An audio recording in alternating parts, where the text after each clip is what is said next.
thinking positive, when somebody is in a shit negative state and you ask him, think positive, if that work, the number one thing that affects human mortality, and it's above diabetes and heart disease, then can you accept it? Oh no, I cannot accept it. It's too hard for me to accept. And it gets worse and worse unless you break that cycle. Someone later on you regret it and you say, I wouldn't have hit that person if I could think straight at the time, but you couldn't. A lot of people tell me that, I know what meditation is. Okay, have you tried it? Yes, I did.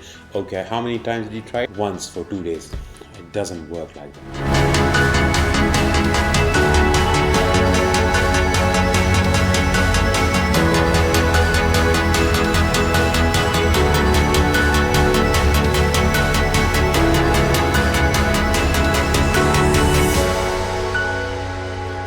Guys, today I've got a question from Wasim Ahmed, and he asks, what is the best thing in your opinion, based on your experience and knowledge, that can possibly keep you calm in adverse situations? Welcome to The Loop. Today is podcast number 7, and we try to answer that question. Whenever you're hit by an adversity or a major problem in your life, there is this one question that you must ask yourself in that situation, and that is, can you do something about this situation? Can you change anything that will resolve that problem? If the answer is yes, you must go, it becomes an obligation. You must go for it and do everything in your power to change that situation so that you can come out of it. If the answer is no, right, then there's something that you must apply to restore that peace of mind. And that thing is called, what I call it is CP. Now the CP formula, it is a very simple 2-step formula that includes, number 1, you have to give up the need to control. The second step is you have to develop the ability to bring yourself to the present moment, which we also call letting go. So that's where the C and P comes from, the control, giving up the need to control and your ability to bring yourself to the present moment.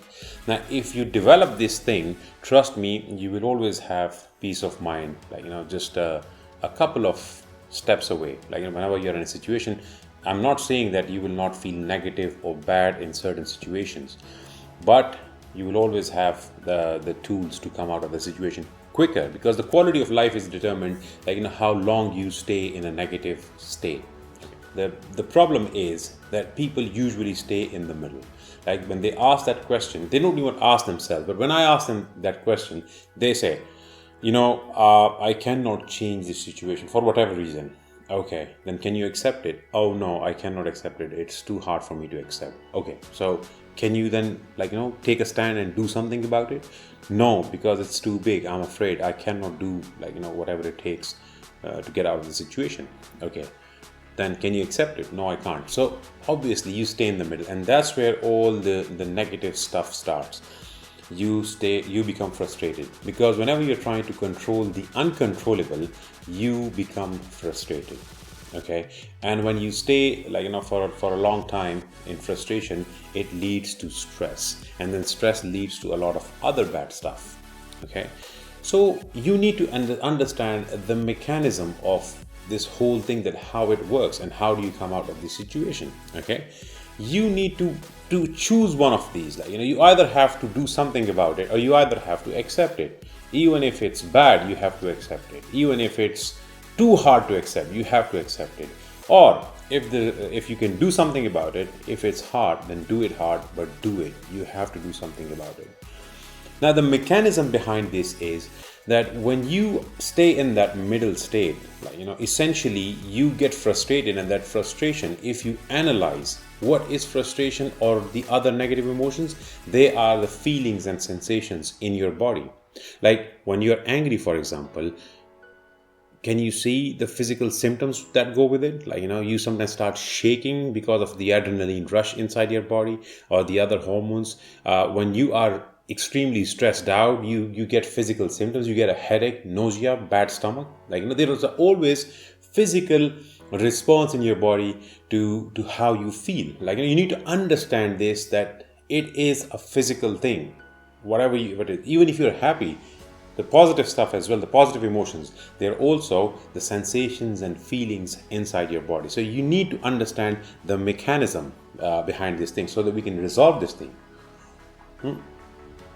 Now, I want to go a little further into it so that you can understand that how do you arrive at that feeling. See, when you are in a negative situation or a bad situation, which you call adversity, you get thoughts about that situation naturally. A human being on average daily gets 64,000 thoughts that he does not control. Okay, what controls that is another debate, but he cannot control that. He gets the thoughts about that situation. Now, those thoughts, the meanings which he has assigns to those thoughts, leads to certain emotions. Okay, now those emotions leads to certain feelings in the body. Right? If we do an analogy, for example, God forbid, your father dies. Okay, that's an adverse situation, and you're in a final year of your studies. Your father was everything, source of income, source of support, and you are definitely going to get some really bad thoughts about it.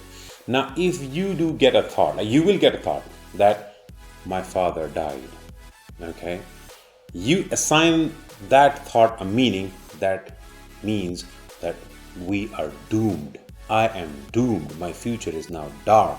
If you assign that meaning, it will lead to negative emotions. Emotions of fear, for example, emotion of loneliness or sadness naturally. And when you get those emotions, it basically creates certain sensations in your body. Okay, because your body then responds to those emotions. Okay, and those feelings generate more thoughts. More thoughts lead to more emotions, more feeling in the body, and it gets worse and worse unless you break that cycle. Now, the problem is when you are in a bad state, when your body is feeling stressed out, okay, you are not in a good position to tackle whatever it is, even if you're feeling confident before that you could do something about it.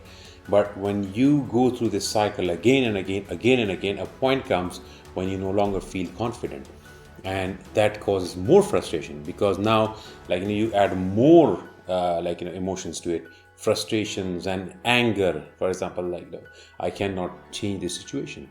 Now we will repeat this with a different meaning.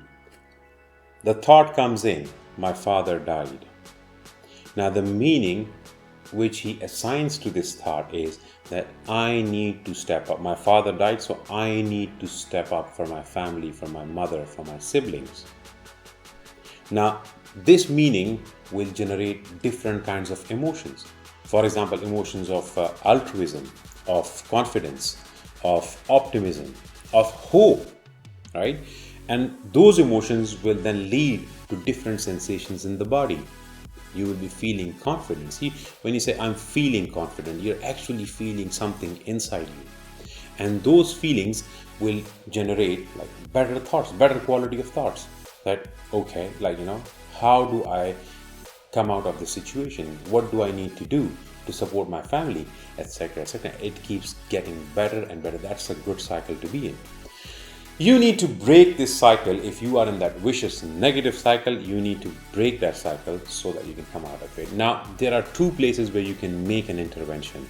The number one place is when you make an intervention in that meaning part. When you get a thought and you assign different meanings.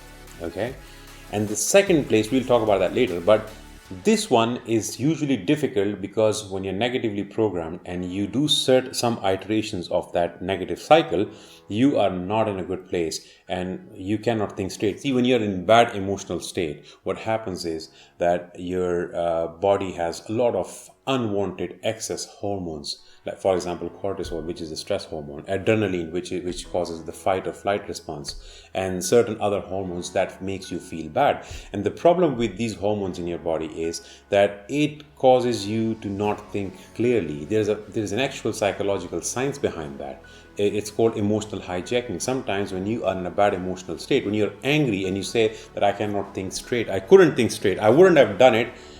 When you're angry and you hit someone, later on you regret it and you say, I wouldn't have hit that person if I could think straight at the time, but you couldn't because your brain, it's called amygdala hijacking or emotional hijacking. So at that time you were not able to think straight because your brain was hijacked by certain things, okay, by amygdala, which is an emotional brain.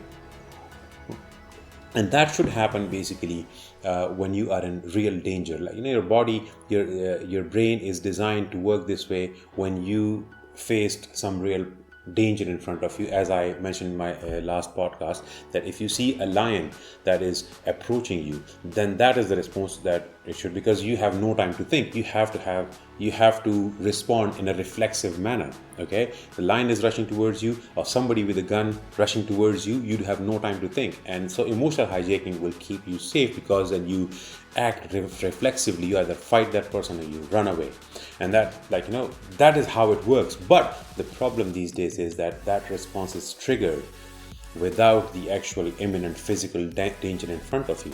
So that is when you are unable to think straight and situation gets worse. So the meaning part is difficult to do. If I say assign a different meaning, it's like telling you think positive.